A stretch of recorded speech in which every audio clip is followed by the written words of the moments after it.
পশ্চিমবঙ্গের রামের থেকে বাবরের সাপোর্টার বেশি হয়ে যাচ্ছে। লড়াই করতে হবে আরেকবার। শনিবার 5ই এপ্রিল কলকাতা এয়ারপোর্টের বাইরে এই মন্তব্য করেছেন বিজেপির রাজ্য সভাপতি তথা কেন্দ্রীয় প্রতিমন্ত্রী সুকান্ত মজুমদার। তিনি আরও বলেন, রামনবমীর সঙ্গে ভোটের কোনো সম্পর্ক নেই।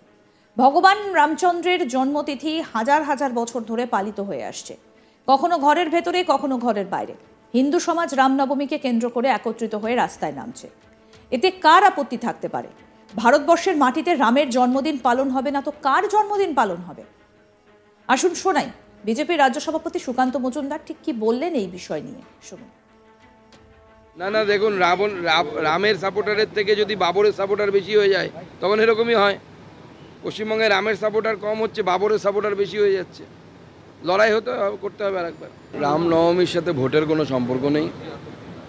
ভগবান শ্রী রামচন্দ্রের এই জন্মতিথি হাজার হাজার বছর ধরে হিন্দুরা পালন করে আসছে, পশ্চিমবঙ্গেও পালিত হয়ে আসছে। কখনো তা ঘরের ভেতরে, কখনো ঘরের বাইরে রাস্তায়।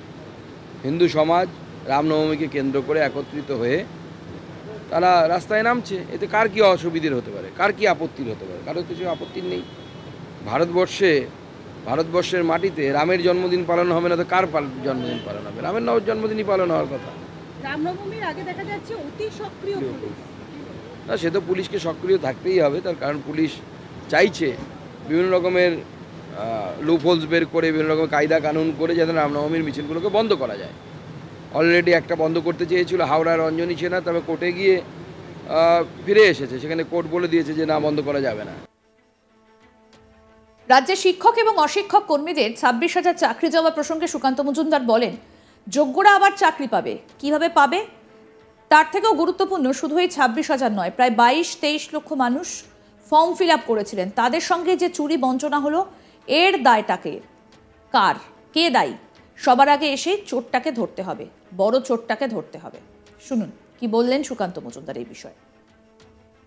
আমার মনে হয় যে যোগ্যরা আবার চাকরি পাবে, কিভাবে পাবে, তার থেকেও গুরুত্বপূর্ণ হচ্ছে শুধু তো এই 26,000 নয়, প্রায় 22-23 লক্ষ লোক, মানে ছেলেমেয়েরা, তারা ফর্ম ফিল আপ করেছিলেন।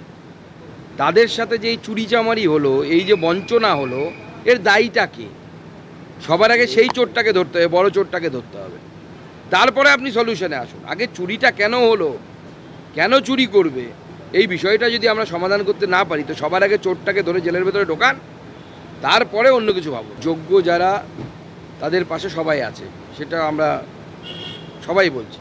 কিন্তু বিষয়টি হচ্ছে যারা চুরি করেছে, যাদের জন্য এটা হলো, তারা বলছে আমরা যোগ্যদের পাশে আছি। মমতা বন্দ্যোপাধ্যায়ের উপর ভরসা রাখুন। মমতা বন্দ্যোপাধ্যায়ই তো এদেরকে ডোবালো। আবার যদি মমতা বন্দ্যোপাধ্যায়ের ভরসা রাখে আবার ডুববে। শুধু এদের সবে শুরু, কলির সন্ধ্যা, আর কত কত কত চাকরি যায় দেখুন। সব জায়গাতে নিয়ম বহির্ভূতভাবে নিয়োগ, পয়সা নিয়ে চাকরি বিক্রি করেছে, চুরি হয়েছে সব প্রত্যেকটি চাকরি। স্বাভাবিকভাবে কোর্টের সামনে কেউ গেলে সেই চাকরি বাতিল হয়ে যাবে।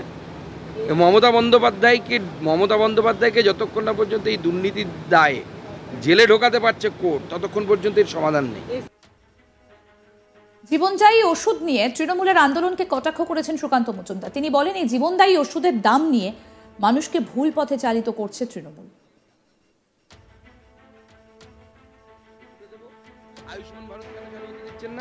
বোগাস আন্দোলন করছে। প্রথম কথা হচ্ছে, জীবনদায়ী ওষুধের বাড়ার কথা বলছে, যে সেরকম ওষুধের দাম সরকার কোনো বেঁধে দেয় না।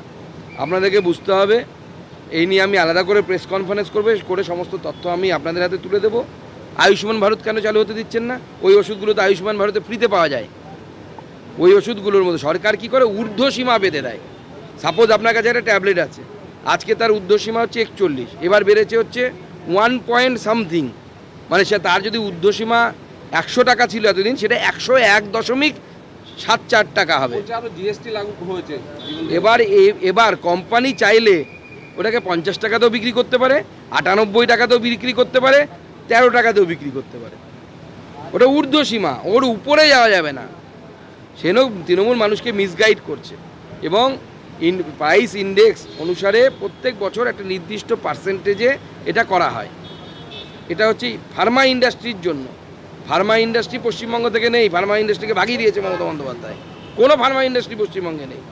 স্বাভাবিকভাবে মমতা বন্দ্যোপাধ্যায় চাইছে দেশের অন্যান্য জায়গা থেকে ফার্মা ইন্ডাস্ট্রি পালিয়ে যাক। তো তখন বিদেশিদের হাতে চলে যাবে ওষুধপত্র, আরও ভালো হবে, সব ইচ্ছে মতো দাম নেবে তখন। এদিন একাধিক ইস্যুতে একেবারে রাজ্য সরকারকে তুলোধনা করেছেন বিজেপির রাজ্য সভাপতি সুকান্ত মজুমদার, এবং তিনি যেটা বলছেন, একদিকে চাকরি প্রার্থীদের নিয়ে আন্দোলনের কথা তিনি উল্লেখ করেছেন, ওষুধের দাম নিয়ে তিনি কথা বলেছেন, অর্থাৎ একাধিক বিষয় নিয়ে তিনি কথা বলেছেন। পশ্চিমবঙ্গে রামের থেকে বাবরের সাপোর্টার বেশি হয়ে যাচ্ছে, কটাক্ষ সুকান্ত মজুমদারের। এবং তিনি বলছেন লড়াই করতে হবে আরেকবার। শনিবার 5ই এপ্রিল কলকাতা এয়ারপোর্টের বাইরে মন্তব্য করেছেন বিজেপির রাজ্য সভাপতি তথা কেন্দ্রীয় প্রতিমন্ত্রী সুকান্ত মজুমদার। তিনি আরও বলেন, রামনবমীর সঙ্গে ভোটের কোনো সম্পর্ক নেই। ভগবান রামচন্দ্রের জন্মতিথি হাজার হাজার বছর ধরে পালিত হয়ে আসছে, কখনো ঘরের ভেতরে, কখনো ঘরের বাইরে। হিন্দু সমাজ রামনবমীকে কেন্দ্র করে একত্রিত হয়ে রাস্তায় নামছে, এতে কার আপত্তি থাকতে পারে? অর্থাৎ একদিকে রামনবমী ইস্যু এবং তার পাশাপাশি অন্যদিকে চাকরি প্রার্থীদের সমস্যা, ওষুধের দাম, সমস্ত কিছু নিয়ে একেবারে রাজ্য সরকারকে আক্রমণ শানিয়েছেন বিজেপি রাজ্য সভাপতি সুকান্ত মজুমদার। কি বলছেন আসুন আরেকবার শোনাই। না দেখুন, রামের সাপোর্টারের থেকে যদি বাবরের সাপোর্টার বেশি হয়ে যায় তখন এরকমই হয়। পশ্চিমবঙ্গে রামের সাপোর্টার কম হচ্ছে, বাবরের সাপোর্টার বেশি হয়ে যাচ্ছে। লড়াই করতে হবে আরেকবার। রামনবমীর সাথে ভোটের কোনো সম্পর্ক নেই। ভগবান শ্রী রামচন্দ্রের এই জন্মতিথি হাজার হাজার বছর ধরে হিন্দুরা পালন করে আসছে, পশ্চিমবঙ্গেও পালিত হয়ে আসছে, কখনো তা ঘরের ভেতরে, কখনো ঘরের বাইরে রাস্তায়।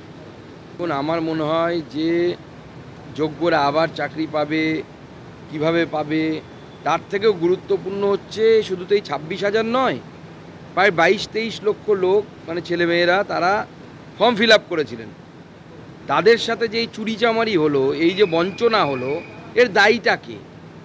সবার আগে সেই চোরটাকে ধরতে হবে, বড় চোরটাকে ধরতে হবে, তারপরে আপনি সলিউশনে আসুন। আগে চুরিটা কেন হলো, কেন চুরি করবে, এই বিষয়টা যদি আমরা সমাধান করতে না পারি, তো সবার আগে চোরটাকে ধরে জেলের ভেতরে ঢোকান, তারপরে অন্য কিছু ভাবো। যোগ্য যারা বোগাস আন্দোলন করছে।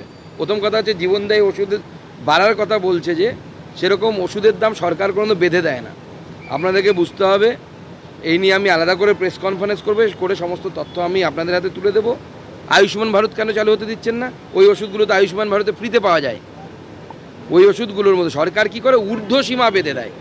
সাপোজ আপনার কাছে একটা ট্যাবলেট আছে, আজকে তার ঊর্ধ্বসীমা হচ্ছে 41, এবার বেড়েছে হচ্ছে 1 পয়েন্ট সামথিং, মানে সে তার যদি ঊর্ধ্বসীমা 100 টাকা ছিল এতদিন, সেটা 101.74 টাকা হবে। জিএসটি লাগু হয়েছে।